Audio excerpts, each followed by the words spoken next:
What's up, A to Z Sports Live on a Friday. Gonna have a great show today. And man, Louie is already firing up the YouTube chat as we're sitting here pre-show watching all the YouTube comments in the waiting room come on in. But we're gonna have a good show talking Titans again today. Then we'll get to the AFC Championship game. I find this conversation that we'll have to be interesting. We'll also get everybody's predictions for Championship Sunday as a whole. And good news on this Friday. We always share our good news on Friday. And the reason why we started a few minutes late is because Jack Gentry over here was trying to scramble to find us some good news. So that's why we're at 8:10 start today, is because Jack was taking the last 5 minutes to figure out what his good news was going to be. And I had to feed him. There's no good news in my life right now, Austin. Look, I get it. It's a sad day. Yeah. It's a dreary look outside.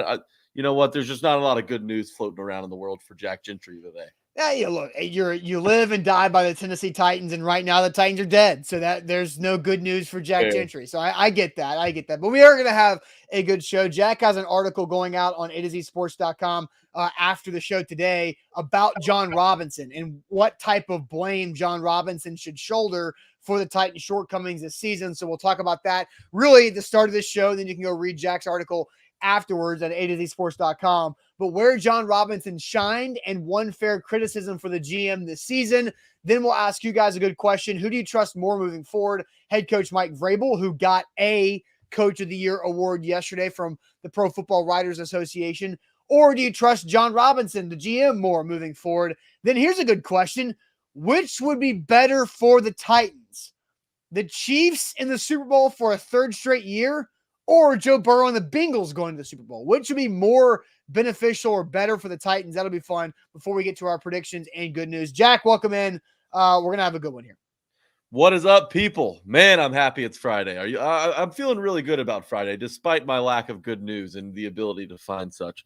Well, you guys look, your good news could have been Mark Jones' comment, John Morant being an all-star. I know, and I was going to steal it for the end of the show, but you just blew up my spot. So back to my default. Okay, while you guys are trickling in, hey, we're going to talk a lot of Titans this week. Or today. It's conference championship weekend in the NFL. Got a couple games going on. Only 3 games left in the NFL. That is not good news. No. But while you guys are coming in here, make sure if you're on Facebook to share the show. If you're on Twitter, retweet the show. If you're watching through YouTube, make sure you keep those notifications turned on if they're not on already. Twitch, text your friends. Let them know that A to Z is going live, and we're talking Titans. It's the best Titans talk you're going to find in the city at 8 in the morning. So let your people know. Retweet it. Share it. Let's have a little fun Friday heading into the weekend here. Yeah, look, we've been doom and gloom and arguing back and forth and firing Todd Downing like 5 times already this week. So let's have a little positive talk as everybody's talking about their good news they have later on the show. But let's get it going officially. Welcome to A to Z Sports, powered by BetMGM. I'm Austin Stanley. He is Jack Gentry in for Zach Bingham. Make sure you follow us all over social media, as we are Nashville's on-demand sports talk network. We go live every weekday morning at 8 Central Time on Facebook, YouTube, and Twitch. Also hit us up on Twitter, Instagram, and TikTok. Got to thank our sponsors because they truly make it happen for our show, and they help out you guys. Renters Warehouse Nashville, the professional landlords in the area at renterswarehouse.com. Wilson County Hyundai, check them out. Make them a part of your car buying process simply by going to wilsoncountyhyundai.com or seeing them in Lebanon. The Bone and Joint Institute, boneandjointtn.org, the region's destination for comprehensive orthopedic and sports medicine care, and Farm Bureau Health Plans. Get better with Farm Bureau Health Plans. They have better coverage, better rates, better service. Learn more about a plan for you at fbhp.com/ATOZ. So, Jack, you do have an article coming out later today about Jon Robinson, where the title of that will be how much blame Jon Robinson should get for the Titans' shortcomings. So what was your thought process behind talking about Jon Robinson after the Titans go out to the Bengals in the divisional playoff round? Well, and this isn't the case just with the Titans. Every team that comes up short is going to ask the same question. Did the GM do enough? How do you evaluate his season now? No GM in the NFL this season. Well, I mean, you could make a case that a couple guys walked us into some pretty bad scenarios. But during the season, throughout the middle of the season, no one had it tougher than Jon Robinson. And, when you're looking back on how Robinson performed not only this offseason by signing Danico Autry, Bud Dupree.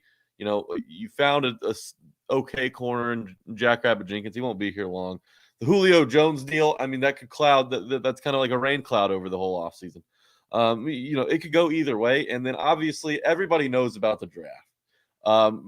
His draft struggles, mainly in the last 2 drafts, are well documented.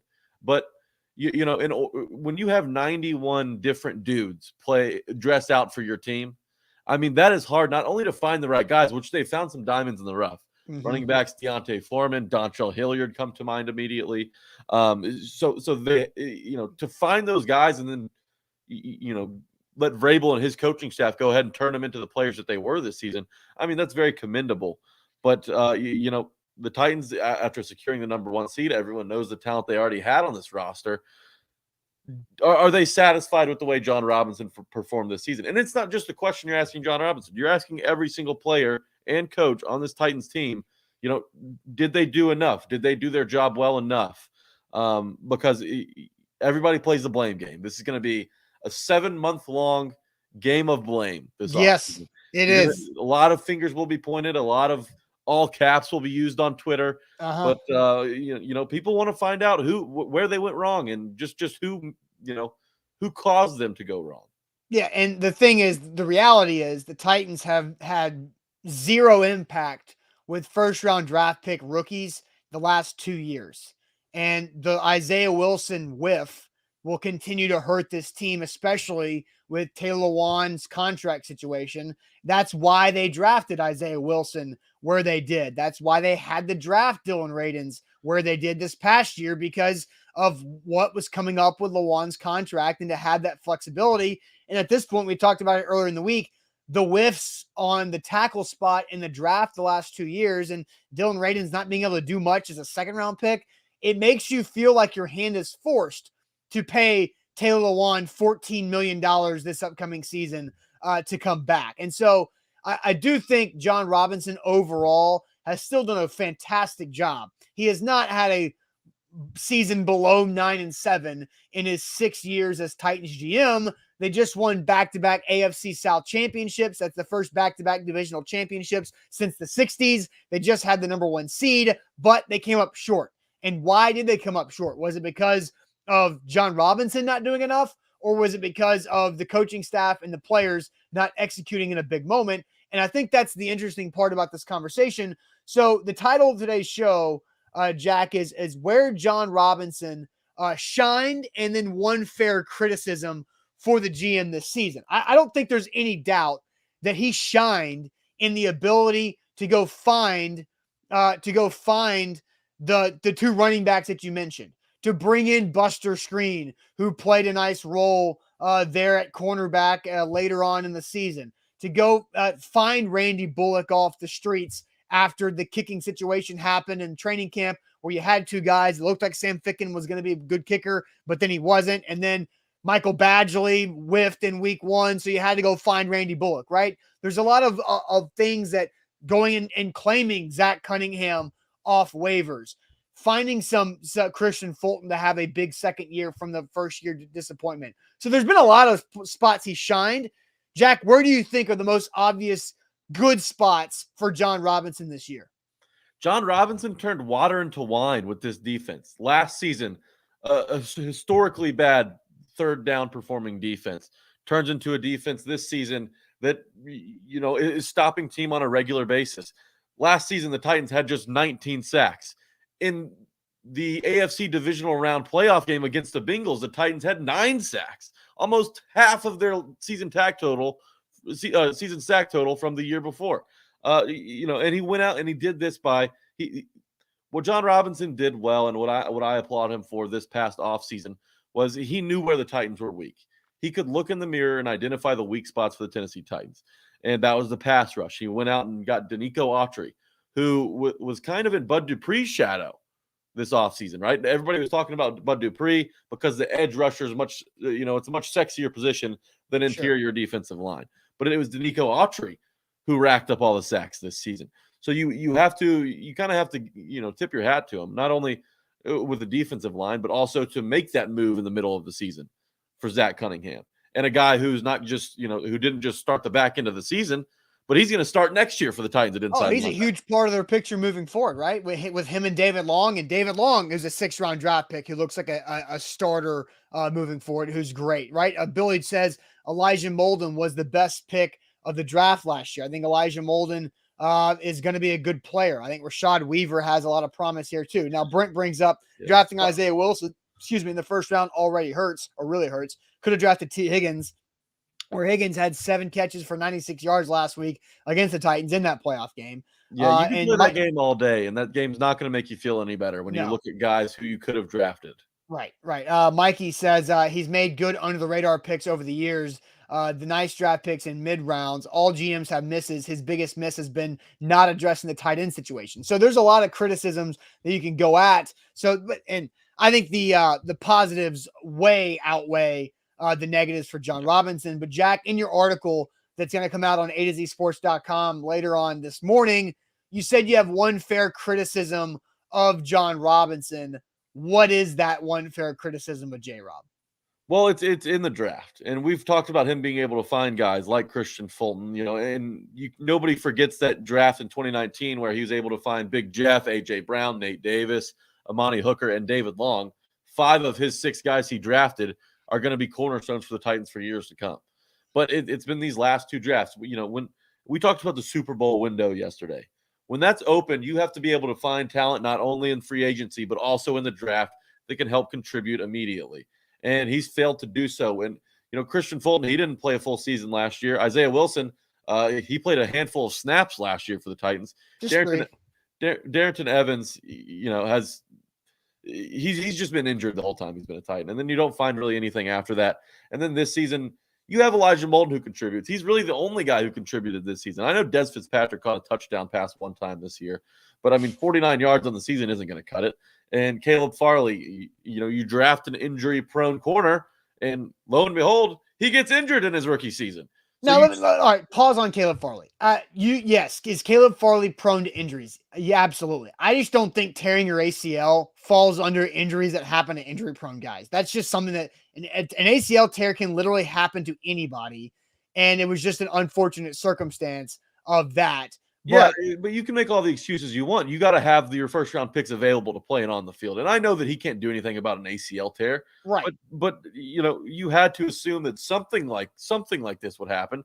He was coming off a couple back surgeries in his other ACL, which was torn earlier, before he was a Titan, but really before he got to Virginia Tech. I think it was early in his career there. But you aren't able to find draft picks that can come in and play immediately. That's what the Tampa Bay Bucks were able to do in their secondary. They've got Keyshawn Vaughn right now, who's playing an instrumental part of their run. But they're gone now, so it doesn't matter. It took a year for Keyshawn Vaughn to get going. Right? And the Chiefs this past season, they drafted not only Creed Humphrey, which has been the best offensive lineman in the NFL, rookie offensive lineman this season, and then you find Trey Smith later in the draft. Both of those guys are rookies starting for a team that's in the AFC Championship game, 7.5-point favorites to be in the Super Bowl. So Jon Robinson, that's where the Titans aren't there, and the Bills do the same thing. They draft defensive, that talent on the defensive line, Ed Oliver and Epinesa, and you see what it does. So Jon Robinson has to be able to find guys, and Christian Fulton's the example. Christian Fulton will be a big piece to this defense next year, and I think he's going to make a big splash. But he's got to be able to find a couple guys in this year's draft that can help not only contribute this season, but really help prolong that Super Bowl window for another year or two. Yeah, and they have to. And you got to hope that just like Christian Fulton had a redshirt style year as a rookie and just dominated this past season, you hope that's the same type of thing for Caleb Farley and Rashad Weaver, because you need both those guys to take big leaps moving forward if you're going to have some veterans like Janoris Jackrabbit Jenkins, who should not be back because you can save $7 million, to have Farley outside with Fulton as your starter, and then use the Moldens and the Chris Jacksons to round out your inside corners moving forward. You need Rashad Weaver to be that third edge rusher, along with Bud Dupree and, knock on wood, hopefully Harold Landry, who can make $18 million a year with the Titans if that's in fact what happens. You need guys like that to be able to keep those guys fresh. And so A to Z Sports here live on the show. I think that the fair criticism for Jon Robinson is the lack of ability to have first round picks hit, because how many first-round picks has Jon Robinson drafted who have gotten second contracts with the Tennessee Titans? It's a short list, you know. It's a short list. Who's on the list? For Jon Robinson? First-round pick from Jon Robinson who has signed a second contract with the Tennessee Titans. Jeffrey Simmons will sign an extension this offseason. He has not yet. He is just going into year 4. As will A.J. Brown. I think they'll both be signed. A.J. Brown's the second-round pick. Right. Yeah, that's true. Well, but the answer is 0. Yeah, because Rashaan Evans didn't do it. Corey Davis sure as hell didn't do it. Jack Conklin's with the Browns. I mean, Adoree Jackson, disaster. So, and then Isaiah Wilson and Caleb Farley. We know Isaiah Wilson won't be signing, a second contract anywhere in the NFL. But his second contract was with the Giants practice squad. That was his second contract. Yeah, so not the second. So look, that is it, right? The first round picks, Jack Conklin, Corey Davis, I think were fine until they were way too expensive for the Titans to keep on, and they could replace that production. And Kyle says, out of what, 2? He's only been here for like 2 years or 6 years. No, I mean, I just listed Jack Conklin, Corey Davis, Adoree Jackson, Rashaan Evans. Those 4 first-round draft picks all are not getting second contracts with a team. I think 2 of those guys were Corey Davis and Conklin were going to get way too much money for what the Titans could afford in the spots. And then Adoree Jackson injured, and Rashaan Evans just hit a wall and couldn't really break through in his second level of the NFL. So let's go ahead and ask this question for everybody, Jack. Who do you trust more moving forward, Mike Vrabel or Jon Robinson?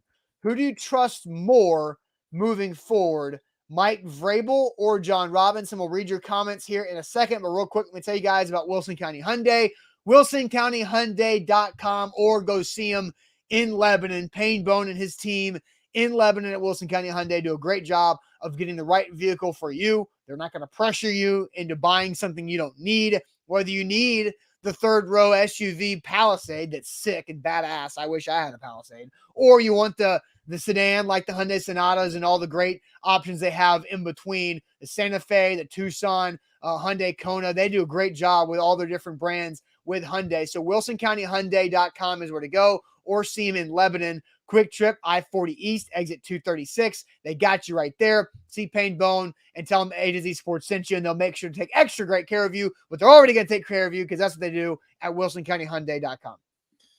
Austin, over the weekend, people tend to spend their money. Well, I'm here to tell you that that BetMGM, big slip up there, that BetMGM, the king of sports books, is here to help you make some money over the weekend. Use code A to Z 200, ATOZ 200, and you place a $10 money line wager on any of the football teams in action this weekend in Conference Championship weekend. You'll put $10 on any money line, and you'll turn that into $200 when one single touchdown is scored in the game this weekend, no matter how the bet performs. Even if you bet $10 on the Bengals money line and it loses, as long as a touchdown is scored, that $10 turns into $200. But new users, this applies to you. You have to download the app and use that promo code A to Z 200 to cash in on this offer. All right, so who do you trust more moving forward? Is it Mike Vrabel, the head coach, who was just named the Pro Football Writers Association Coach of the Year, or is it Titans GM Jon Robinson? I believe they're both going into the last year of their contracts, which could be interesting because once Vrabel was hired and signed a 5-year deal, Jon Robinson was extended to match that 5 years. So they're both going into year 5 of the 5-year contract. And so let's go through some comments. Tiffany says Vrabel. Mark says both. Come on, Mark. You've watched the show enough. Who do you trust more? Who is more trustworthy moving forward, Vrabel or Robinson? AD says, of course, John. Timothy says, again, I trust both of them. Donald says, Jon Robinson easily. John knows when to cut his losses. Steven says, Vrabel because he's the main reason Jon Robinson attracted big names. I think that's a really good comment. I agree. I think Mike Vrabel makes the Tennessee Titans organization more attractive to bigger name free agents because of the reputation that Vrabel has. Billy says Coach Vrabel. Louis says Mike Vrabel. No with Jon Robinson. Nate says Vrabel, no question. Albert says Vrabel. Scott says Vrabel for his loyalty to Downing. Dave on Facebook says Robinson. Ryan says actually not an easy question, but he does trust J-Rob more. Josh says he's going to give the slight edge to Jon Robinson. He has been able to find late round steals, and when needed the defense to improve, he found a way to get what the Titans have now. Then Jarrell says Jon Robinson, of course. Mike Vrabel's too conservative for a sport that needs adjustment. John says Robinson by a little needs to kill it this offseason. Oh, yeah, huge offseason coming up for Jon Robinson, the whole Titans organization. G-Man says J-Rob, he's more level-headed, less attitude, at least publicly. So Jack, I'm going to let you go ahead and go with what your opinion is. A lot of comments still rolling in, but I feel like it's a lot more split than I expected it to be. I expected more Titans fans to side with Coach of the Year Mike Vrabel as trustworthy. But Jack, where are you going to go on this? See, I'm opposite. I thought people would side with Jon Robinson. Now, even though I remind you again that I'll have a story coming out on Jon Robinson and how much blame he deserves for this Titans, these shortcomings this Titans team had this year. I'm going Mike Vrabel. Mike Vrabel, who was named the Pro Football Writers of America's Coach of the Year yesterday. And I talked about how Jon Robinson was able to find all these guys. 91 guys came through and played dressed out for a Titans regular season game this year. And while finding those guys is great, you can find some diamonds in the rough. But coaching those guys up, getting them ready to play, acclimating them to the scheme and everything else like that, Vrabel deserves more of the credit for that, because you can bring in anybody, but if they're not well coached and they're not sped up quickly, like Deontay Foreman, like Dontrell Hilliard were, like Zach Cunningham was when he was brought in, then they're no good. I mean, good coaches will get the most out of a guy as early as he can. They're not waiting to squeeze every last drop of that orange.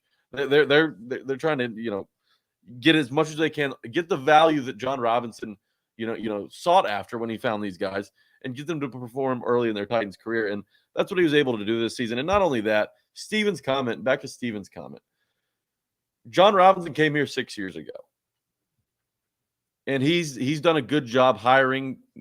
He deserves a lot of credit. He hired Mike Vrabel. And the reason why I'm going with Vrabel here is because the culture has changed. This was a Titans team that hadn't really had much success all decade. And yeah, I know, Marcus Mariota threw a touchdown pass to himself in Kansas City to win a playoff game the year before Vrabel arrived. But that team was still far from perfect. How many of those guys are still around anyways? But it's got to be Vrabel for me. He's changed the culture here. It's an attractive place for free agents to come. While I do like Jon Robinson, it's these draft issues. That's the only issue I have with Jon Robinson. It's the draft issues. And really prior to this year, his big splash free agent signings and, even the Julio trade, I'll label under it. I'm talking about guys like Clowney. I'm talking about guys like Vic Beasley, just big money dudes that just haven't panned out here. I'm going Mike Vrabel. I think he's been more consistent, and, his hirings have been steady. You trusted Vrabel last year with Shane Bowen, and he comes through this season, changes that defense, and really turns them into a Super Bowl defense. So the jury's still out. We got to see what Downing's going to do next year. But for me, it's Mike Vrabel. Okay.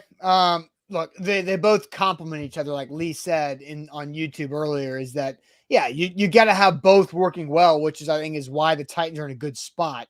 But as MB said, I put it up on the screen earlier. Jon Robinson came in here and took over a team that went 5-27. And then all of a sudden they're going 9-7, 9-7, 9-7, 9-7, then 11-5 and 12-5. Like that's very impressive for what Jon Robinson's been able to do. And they've been able to continue to take the next step. And so why I answer that I trust Jon Robinson more moving forward is because Jon Robinson, sure, he's missed some things, right? But he was still able to put together a roster and a group of talent that could win the 1 seed in the AFC. And it wasn't Jon Robinson. It wasn't his fault that they lost to the Cincinnati Bengals on Saturday. It wasn't Vrabel's fault. What? It wasn't Vrabel's fault. Vrabel had way more of a play in it than Jon Robinson did.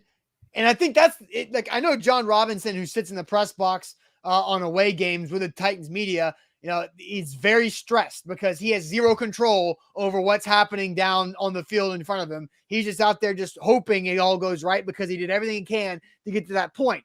Mike Vrabel, I think, and I've said this several times, and I said this while we were at the mainstay, Jack, and you were there. I did not like the decision to go for 2 early in the game. That was a Mike Vrabel decision. I did not like certain situational play calls in the game from an offensive standpoint. That was a Todd Downing with a Mike Vrabel veto decision on the headset there. And again, Mike Vrabel had more of a hand in blowing that game against the Bengals than Jon Robinson. The team was healthy. Everybody was back. Everything was set up for the Titans to have a major opportunity to host an AFC championship game here in 2 days from now, but they blew it because of the coaching staff.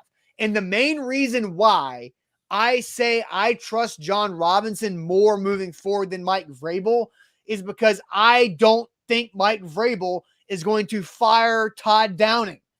And that is going to hold this team back. As great of an offensive and defensive roster Jon Robinson might put together, if Mike Vrabel keeps Todd Downing, it limits the roster. It limits the ability of this team to take the next step. Todd Downing, in my opinion, limits Ryan Tannehill, which limits this team's ceiling. And so and somebody called it early on in the show. It says Jon Robinson knows when to cut his losses. And we haven't seen Mike Vrabel cut his losses yet.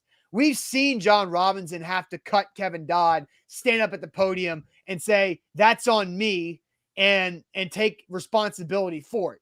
We've seen Jon Robinson cut Clowney, cut Jonathan Joseph, or cut Vic Beasley, not Clowney, and move on from mistakes that he's made quick enough to be able to overcome those mistakes. If Mike Vrabel continues to hang on with Todd Downing, that's a loss that should have been cut right now, where it might hurt you in, I think this Super Bowl window might be one more year. It might be 2022 and that's it, right? And so you got to figure out how to maximize this, and I don't think Todd Downing's maximizing nothing. You said that Mike Vrabel isn't willing to cut his losses, but if he were to have cut his losses last season, the Titans' defense likely would have been much worse than it was this year.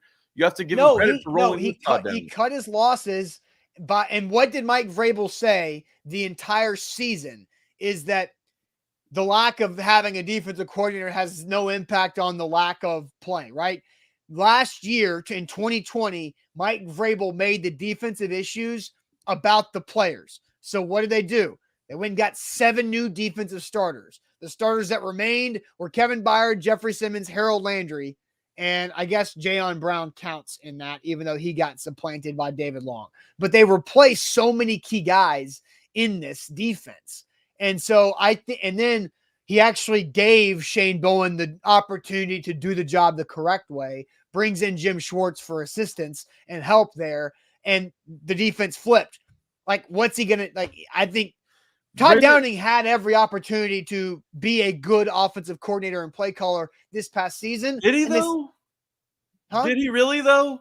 Yeah. Without Derrick Henry for over half the year, without Julio Jones and A.J. Brown for big chunks of the year, without a tight end who can block and catch the ball at the same time. Vrabel's made 5 hires at the coordinator positions, and 2 of those dudes are already head coaches in the league. So, Vrabel's hiring decisions can't really be questioned. I get it. Todd Downing, a lot of people want to compare him to last year's Shane Bowen. I don't know that that's the right comparison. It's not the same situation. But I think there's some similarities there. Both had, pretty poor seasons when they were, at least somewhat in charge. Downing, full-time play caller. Bowen, that was different last year. But and I hate to harp on Todd Downing for like the 4th day out of 5 this week. But that's the story. The story is that the play caller held this team back because here's a comment here from Darren on Facebook. He had them all for the playoff game. Everybody was healthy. He had Derrick Henry. He had Julio. He had AJ. He had the rest of the offensive line was healthy after a bye week. But what happened? Situational play calling had the Titans stub their toe throughout the process of that game. Sure. And I'm not going to sit up here and defend Todd Downing's decisions that game. That was a very poorly called game against the Bengals. But also, Tannehill throws a pick the first game. That throws the game plan right out the window immediately. So, but why did that look? It's the fact that here's the thing. Defenses already figured out Todd Downing's system, and there was a lack of adaptation on the opening script of the game. I've said this stat a million times: 17 points in 18 games on opening drive. Go look at the second drive; it wasn't much better. It actually might have been worse. So they seriously have an issue with offensive coordinator. And again, I trust Mike Vrabel and I trust Jon Robinson to get this thing back right. But when we're asking the question, who do you trust more between the two? I trust Jon Robinson more because the ingredients and the food, the groceries were correct. The sous chef messed it all up. like the chef is Mike Vrabel. Todd Downing sous chef burned it. And now you had a crappy dinner. That's the situation. No doubt. And you know what? And the head chef won't fire the sous chef to mess it all up. And now the grocery shopper is like going like, what the hell? I did everything I was supposed to do, and your assistant messed it up? No, you're right. And look, but you don't want to fire the sous chef for, the third month in a row you've had to change your menu. This would be the third season in a row if they parted with Downing. The Titans. But if the menu sucks ass, don't keep it. Yeah, I know. I'm with you. And it goes both ways in my opinion. But to me, who I trust more is Mike Vrabel. He can develop the talent that he's given. And while Robinson can find it in the offseason, he's still got to prove that he can find it in the draft. And that's something we shouldn't be saying 6 years in. A lot of Titans fans just simply still don't trust Jon Robinson to bring in the talent they need. He failed to address the wide receiver position last year. He goes out and trades for Julio Jones. Julio Jones is killing the Titans cap and not really on the field hardly at all. So him failing to address the wide receiver position, now the defense looked better. But there's still some huge question marks that really lie on draft night for myself in trusting Jon Robinson. I get that. And just to wrap up the old grocery shopper, cook, and sous chef, Darren says, great analogy, LOL. And then Tannehill dropped the food on the way to the table. All right, so that's a good way to wrap that conversation up. So let's get to this next topic here, Jack. I find this interesting because I think I had your brain really working this morning once I said this. But which would be better for the Titans? The Chiefs in their third straight Super Bowl or the Bengals making the Super Bowl? Which is better for the Titans? The Chiefs in the Super Bowl yet again, or the Bengals making it to the Super Bowl under Joe Burrow? But real quick, I'm going to tell you guys about the Bone & Joint Institute, boneandjointtn.org, the region's destination for comprehensive orthopedic and sports medicine care. Know who to go to, know who to trust whenever you get hurt in life or someone you love, family member gets hurt in life. Know who to trust and who to go to fix it. boneandjointtn.org. They have over a dozen physicians and surgeons there at their Franklin campus who specialize in any type of joint injury you may have. They also have satellite campuses in Brentwood, Thompson Station, and Nolensville. So check them out, boneandjointtn.org. BetMGM, it's the king of sportsbooks. And you know why? It's because of this promotion they're offering today. Put a $10 moneyline wager on any conference championship team in action. And if you're a new user, you got to use that promo code when you download the app, A to Z Sports. So a $10 moneyline wager, A to Z 200, that is, by the way. A to Z 200, you place a $10 moneyline wager on any of the teams in action over conference championship weekend. And that $10 turns into $200 as long as one touchdown is scored in that football game. Doesn't matter if your $10 moneyline wager wins. It can still lose, but you'll still have $200 in your account as long as a single touchdown is scored in that game. And with the quarterbacks that are playing in each game, Matt Stafford on one side, Mahomes on the other, that's a free $200 that BetMGM is giving you. So one more time, download the BetMGM app, use code A to Z 200, ATOZ 200, put a $10 moneyline wager on any of the four teams in action over conference championship weekend. That turns into $200 as long as one touchdown is scored in that game. That is too sweet of a deal to pass up. It's a good one. It's a good one. All right, A to Z Sports on this Friday, sending us to the weekend. Which is better for the Titans? The Chiefs making another Super Bowl or the Bengals making the Super Bowl? So comments here. Jarrell says the Chiefs. Scott says the Bengals. David says neither is better for Tennessee. All right, I disagree here. Brent says Chiefs in the Super Bowl.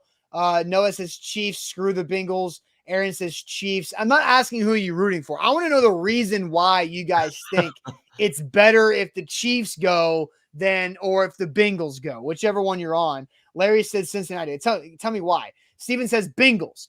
If the Chiefs make it and win it, the Titans are in danger of getting opening night against the Chiefs. I never thought about that. Really? Okay. Because I do think do the Titans play the Chiefs next season? I can't remember how that sets up. I'm not sure which division. I haven't looked at that. We're still very young into the offseason. So Lou Man says the Bungles making it. Larry says he's going Cincinnati. Caleb says Bengals. He's tired of the Chiefs. Brent says the Bengals winning it all. At least the Titans would have gotten beat by the Super Bowl champions. See, I don't subscribe to that. I don't subscribe to, well, the team that beat us at least won. Like, I think that's weak. Just no offense there, Brent. LeVar says the Chiefs because that team has to be broken up soon enough. Chris says, I hate to say it, but I don't want Cincinnati to win. They're talking too much trash, but I guess the Titans let them by winning. Darren says Chiefs because you don't want the Bengals to win the Super Bowl before the Titans do. So that's where I'm going to go. I think it's better for the Titans if the Chiefs make it into the Super Bowl again. Really? Why? Because we already know the Chiefs are like the most dominant team in the AFC right now. We already know that. That's not any news. You knew going into the season, going into last season, that you're going to have to get past the Chiefs in the playoffs to make the Super Bowl in the AFC. If the Bengals get there in year 1B of Joe Burrow, hang on to your butts, because the Bengals are going to be a problem moving forward for the next foreseeable future in the years, right? So if the Chiefs get in, nothing changes. Everything's still the same. The Chiefs are still the dominant superpower in the AFC. If the Bengals get in and beat the Chiefs on the way to do it, now you've got two that you got the Bills. Now you're just adding teams that are in your way in the pecking order of the AFC. I still think the Titans and Bengals are kind of the same level of team in the AFC pecking order. But if the Bengals get to the Super Bowl, now they pass you. I think you just want the least amount of teams ahead of you in the AFC pecking order moving forward, and the Chiefs are already ahead of you. So why not just keep it the same?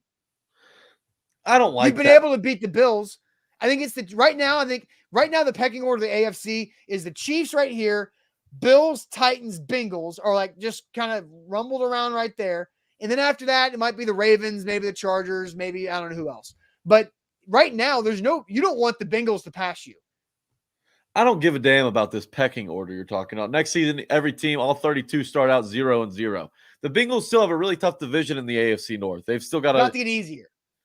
Well, I don't know that it is. The Steelers are about to find a quarterback. The Ravens are going to be at least healthier than they were this season next year. You got the Browns to deal with, which, might be a blessing. But for me, I think Titans fans should want to see the Bengals in the Super Bowl. No. Joe Burrow's going to have a tough enough time getting out of that division in the future. But, Patrick Mahomes and this Chiefs team, don't you want to see the heavyweight get knocked down once just to remind you that they're mortal? This is the Titans' bugaboo as well as everyone else's in the AFC. No, they're all worried about the Chiefs. You've been able to beat the Chiefs. And not in the playoffs. Well, you've only had them once. You've only had them once in the playoffs. You beat them twice in the regular season. The home teams won those 3 games. Mariota beat them once, so I left that out. But we don't count Alex Smith days. We're talking about Patrick Mahomes' era, right? And Scott says the Browns are a good team. The Browns are a talented team. Browns have a good core. Yes. Ravens, no way. I agree with you that. But I think you don't want the Bengals to have this type of success this early with Joe Burrow. I get it. It's a great run for the Bengals. They just won their first road playoff game in franchise history. They just won their first. Before that, they won their first playoff game in 31 years. The Bengals aren't all of a sudden this massive power in the AFC. I think a lot of people around the NFL would tell you the Titans have the better roster, top to bottom, versus the Bengals. And really the only, even with Tannehill's two picks earlier in the game, the Titans had the ball with 2 minutes, 43 seconds left. The Titans are a better, more well-organized franchise moving forward than the Bengals. Well, then why are the Bengals above them in the pecking order? I didn't say if they go to the Super Bowl with Joe Burrow in year 1B, because 1A was half of it with an ACL. If they go to the damn Super Bowl in his second season, then the Bengals are just going to keep getting better. Because now Joe Burrow has proven that he can. Joe Burrow is now more attractive. The Cincinnati organization is more attractive because they've been able to knock off the Chiefs and go forward with the offense they have. Now they just need defensive guys to keep stacking up and a couple offensive linemen. And the Bengals are right there neck and neck with the Chiefs. You do not want the Bengals to beat the Chiefs. You already know the Chiefs are the superpower in the AFC. You don't want there to be multiple superpowers in the AFC.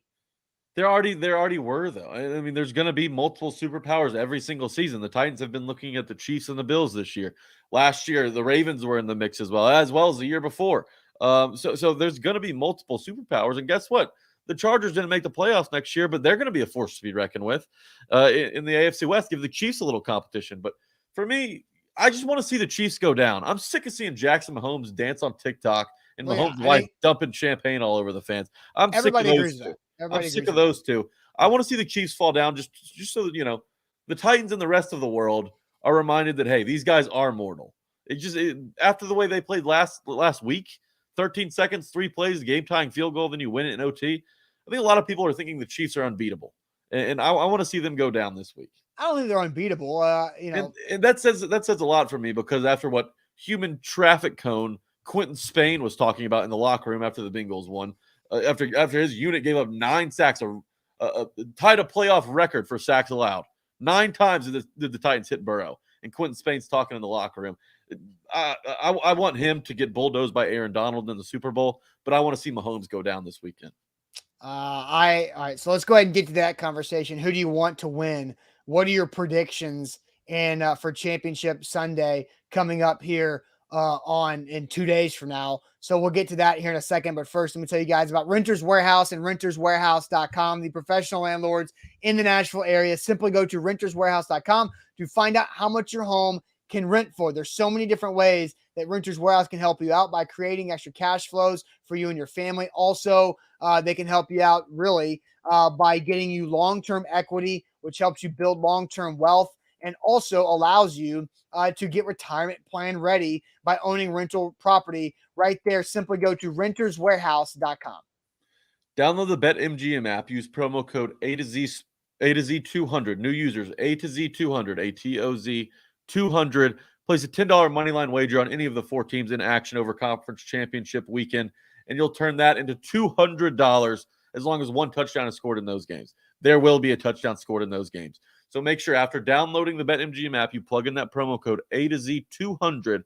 Put a $10 moneyline wager on any of the 4 teams in action over conference championship weekend, and that turns into $200 as long as 1 touchdown is scored in that game, regardless of the moneyline wager's outcome. Yeah, and we've got A to Z Sports Picks with Brian Edwards and Alan Bell coming up at 2 o'clock today. So if you want to bet on these games with BetMGM, make sure you watch Alan Bell, Brian Edwards at 2 o'clock Central Time, right here in the same channels that we are on. What is it? Bengals plus 7.5. And what's the line of the Niners-Rams game? Right. Last I saw, the Rams were 3.5-point favorites. That's what I thought. Yeah. So look, here's what I want to happen. I want the Chiefs to win and the Rams to win. I really need the Rams to go to the Super Bowl. The Chiefs and the Rams. That's all chalk. That's a lot of people are going to have that parlay. I'm not going to parlay it. I've got futures I've got tickets that I'm trying to cash. So that's where I'm at personally. Again, I just talked about how if you're the Titans, I don't think you want the Bengals to win this game. I think you'd rather the Chiefs just go on and win and go to the Super Bowl, because that doesn't change much with the AFC's power structure. The LA and San Fran thing, I find it interesting of like, if the Niners win and go to another Super Bowl, does their tune change with Jimmy Garoppolo? Right. And what they want to do with him moving forward. It's just such a weird thing. Like an Alan Bell, speaking of Alan Bell, Jack, I don't know if you saw a stat. Jimmy Garoppolo is 3-0 in the playoffs when he doesn't throw a touchdown pass. Yeah, he just put up the second worst quarterback rating from a winning quarterback in the playoffs ever. Yeah. This is counting, back when quarterbacks were throwing sidearm. They didn't know how, they couldn't do anything. And so Jimmy Garoppolo, no, I don't think it'll change there too. And they've got Trey Lance. They drafted Trey Lance in the top 5 last year. And then here's Jimmy Garoppolo in his career, including the playoffs, has had 11 games where he's had 0 touchdown passes. 11 games with 0 touchdown passes. The 49ers are 9-2 in those 11 games. How ridiculous is that? It's just crazy of how they're able to do that. So Jack, what are your predictions? What are your predictions and what do you want to happen? I think the Kansas City Chiefs will beat the Bengals. The Bengals offensive line, they showed big holes last week. The Chiefs will take notice. They'll take care of that. And the Honey Badger, his health is a question mark. He could be big. They're going to need him back there against Burrow and those weapons. But I still think the Chiefs have enough to get that done. It's hard to win an Arrowhead in the playoffs. Going into Arrowhead, no offense, Titans fans, but Arrowhead's a little louder than Nissan Stadium. That's going to be a harder place for Joe Burrow. But on the other side, Kyle Shanahan's kind of had McVay's number. He's 7-3 since coming into the league. They came into the league together at the same time in 2017. Shanahan in head-to-head matchups is 7-3 against McVay and has won 6 straight.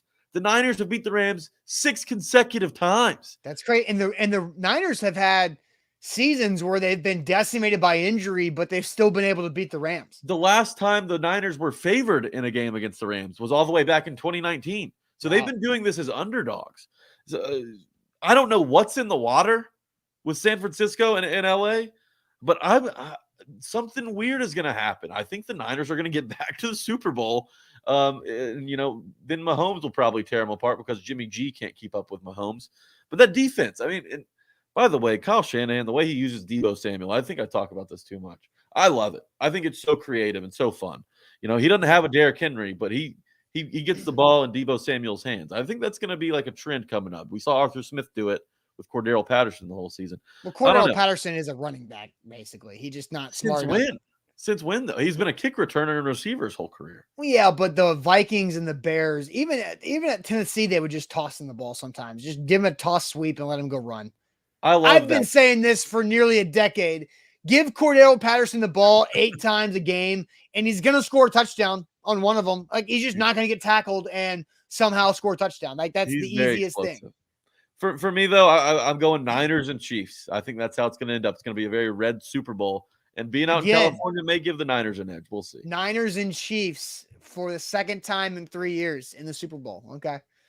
I'm gonna go Chiefs and Rams. I think Matt Stafford and that Rams offense and the defense there of Aaron Donald and company, I think they do enough to slow down the San Francisco 49ers running attack and make Jimmy Garoppolo do more. So I'm gonna go with Chiefs and Rams. The spread, I'm gonna wait. I'm not gonna place any other bets for this weekend until I watch A to Z Sports Picks later on today. Again, 2:00 Central Time with Alan and Brian. I'm gonna wait. I'm gonna wait for them because get informed. I have some ways I think I'm leaning, but I need them to confirm my own opinions because they are way better at this than I am. So that's coming up at 2:00 later on today on this Friday. All right, Jack, are you ready to get to some good news? Let's get to the good news. Ain't that good news? We do good news every Friday for our last topic. We want to hear your good news. Our good news with Jack and I, record-setting week and record-setting month. We'll get to it in a second, but let me tell you guys about Farm Bureau health plans. If you are looking around at your health coverage and you're like, I don't even know how much I'm paying. Oh my gosh, I'm paying way too much. My deductible sucks.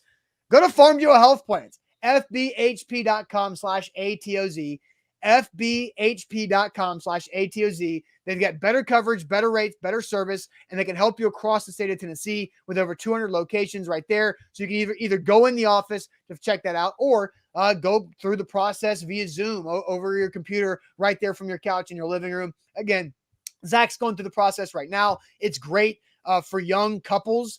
It's great for single people. It's awesome for entrepreneurs like Zach and I, and Zach's single and an entrepreneur. That's why Farm Bureau Health Plans will help save him money on his rate and give him better coverage and also the better service that goes into it with what Farm Bureau Health Plans can do. Again, fbhp.com/ATOZ. If you're looking for a new sports book or one that you trust more, there's no better sportsbook app available that has anything on BetMGM. The BetMGM app, they've got a special promo running this weekend.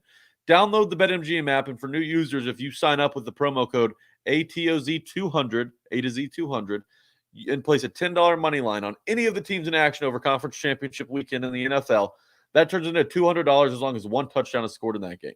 $10 turns into $200 with just one touchdown this weekend. New users, make sure you download the BetMGM app and use that promo code A to Z 200 when you sign up. Yep, visit BetMGM.com for terms and conditions. 21 or older, Tennessee only, new customer offer. All promotions are subject to qualification and eligibility requirements. Rewards issued as non-withdrawable free bets or site credit. Free bets expire from 7 days from issuance. For problem gambling support, call the Tennessee Red Line at 800-889-9789. Good news.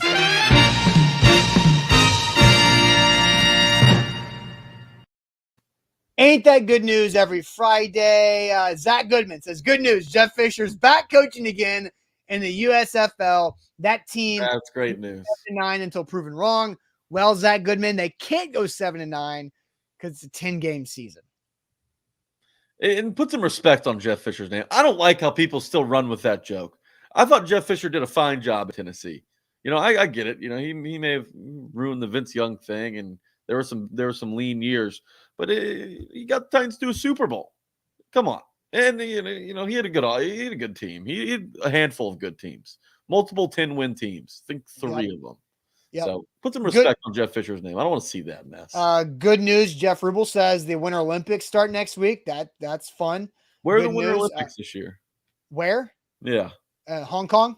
Hong Kong. All right. So that'll be 14 hours. None of it will happen. Crazy time difference where I'm not going to be able to watch. I don't know. Things might be on when I wake up at like 5 o'clock. Lou Man says, good news. NASCAR's back. Okay, there you go. NASCAR's getting going. Daytona, I'm guessing, is coming up in the next month or so. Noah says, good news is he's heading to St. Louis for the weekend for WWE Royal Rumble. I'm so jealous, Noah. That sounds awesome. Kenneth says he gets to see his daughter tomorrow because he's divorced, so his daughter's coming in. That's awesome, Kenneth. Hope you enjoy the time with your daughter. Mark says John Morant is going to start the trend of Tennessee teams winning championships again. We talked about John Morant being a starter in the NBA All-Star games. Billy says installing tile floor for the first time. It's going to be good. I have not installed tile floor before, but I've watched a lot of people install tile flooring. That process is intricate. It is a patience that I do not have. Oh, G-Man, good news. He'll be in Arrowhead Stadium this Sunday, hoping the Chiefs feed the Bengals some humble pie. Interesting, G-Man just going to Arrowhead just for the hell of it. He's got boots on the ground behind enemy lines. I like it, G-Man. Sabotage that game. Yes. Good news. Ash Barty into the Australian Open final. She actually trained for tennis as a kid about 500 meters where Nate's burner. Oh, Nate's in Australia. That makes sense. I was like, meters? Who the hell is counting meters? But that makes sense because he's in Australia. So more good news. Let's see. Aaron says good news. December 5th through January 1st, he's going to vacation Mexico. So that's coming up next year. That's awesome. Jack, my good news is I had 2 records that I broke in the last week. Very different records. Do you have any idea what I'm talking about? I know one of them. Well, no. Do I know a record? It's a personal record, right? Well, not my personal best, but I personally broke records at 2 different places in the last week. I know. I saw on your Instagram. I saw you repost that. The brag board. Yes. So here is what I did. They're very different. One including alcohol, one including running fast. So Saturday night, after the Titans got embarrassed by the Bengals, I met some friends out in East Nashville, and we went to an arcade bar where I dominated the setting record on Hoop Fever by dropping 77 points in 40 seconds on Hoop Fever. So that's my first record I did this week. Then last night at Orange Theory in Green Hills, where my wife and I work out a few times a week, I ran the fastest mile of anybody at Orange Theory in Green Hills yesterday, going 5:42, which is not my personal record. My personal fastest mile is 5:34. But again, after the holidays and football season, I will take it right there. So 2 records I set this week is dropping buckets in 77 points in 40 seconds. If anybody wants some, come get some. I will challenge anybody to that Hoop Fever game at any point in time. Yeah, and also come catch me. Come catch me. I was going to say, you got to drop the name of that bar where you said it at, because that's where I'm about to spend all weekend at. I've got so many tokens left, man. I've got $8 worth of tokens to that bar. That was what was it called? I'll tell you after the show because I got to look it up because I forget the name. 5:32 is an impressive mile time, though. Well, that was 5:42 was last night, and I really didn't even try as hard as I thought. But 5:34 is my personal record. When I do the mile again in 3 or 4 months, my goal is to break 5:30 because I'm not in as good a shape as I was this past summer when I went 5:34. Mm-hmm. So that's to be, I'll let you guys, I'll keep you updated. Please do. Yeah. Please definitely keep us updated as I am 4 months out of a meniscus surgery, still trying to run. Yeah, but you can play Hoop Fever. You just stand there and shoot. Yeah, exactly. But maybe that's what I should have been doing this whole time. Okay, my good news. So I started. Hold on, real quick. Nick says he could beat the Hoop Fever record, but not the mile. Man, I tell you what, on that 40 seconds where I got 70, I hit my first 21 shots. That's impressive. Also, it's hard to count that fast while you're in the middle of that thing. So to be able to I was in a rhythm. pretty, yeah. I was in a rhythm. Well, I had the right level of buzz too. Okay. Yeah, that's that's the secret ingredient. Yes. My good news. I started riding again early January. Yep. And the results are in, people. A to Z set a new record, or excuse me, not a new record. Unlike Austin, A to Z hit over 2 million website clicks this month. Why? I don't know. Maybe it's a coincidence that I started writing in January. But the results are in, and they're pretty damn good. So I wanted to brag on A to Z a little bit. 2 million hits in the month of January. Pretty impressive. Yeah, it was still 4 days to go.